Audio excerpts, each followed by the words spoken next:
شاہ صاحب اس سلسلے میں دیکھیے میں اکثر بیشتر دین کو ضرور کوٹ کر لیتا ہوں درمیان میں. دیکھنے کی بات یہ ہے کہ جو اصول متعین ہیں مسلمان کے لیے رب تعالیٰ نے قرآن اور آپ صلی اللہ علیہ وسلم کی حدیث، قرآن بھی یہی درس دیتا ہے، حدیث بھی یہی درس دیتی ہے، سنت بھی یہی درس دیتی ہے، سیرت بھی یہی درس دیتی ہے. ہم دوسرے کو معاف کر دیں. آپ اکثر فقیروں کا ذکر کرتے ہیں. ان لوگوں کو دیکھیے کہ یہ اتنے خوش کیوں نظر آتے ہیں. میں نے نہیں دیکھا کہ کسی درویش کے پاس کھانے کا وافر سامان ہو، پہننے کا ہو،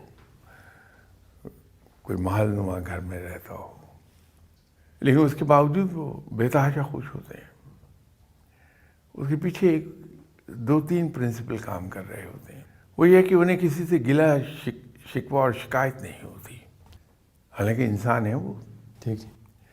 اور جب دوسرے انسان سے انٹریکشن میں آئیں گے تو شکایت ہونا ایک فطری چیز ہے. اس کی وجہ یہ ہے کہ اس نے ایک چیز سیکھ لی، خلق خدا سے پیار کرنا. سیکھا تو اس نے یہ، ٹھیک ہے. لیکن اس سیکھنے کے نتیجے میں اس کے اندر ایک خوبی پیدا ہوئی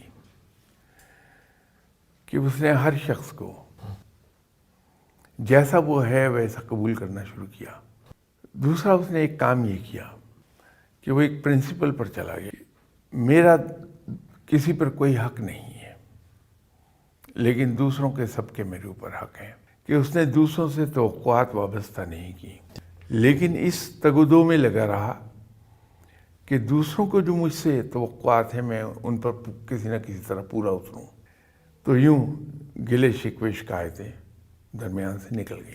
تو اگر ہم دین کے ان اصولوں پر چلے جائیں کہ کھلے دل سے معاف کر دے اللہ کے نام پہ، یہ بنیادی چیز ہے.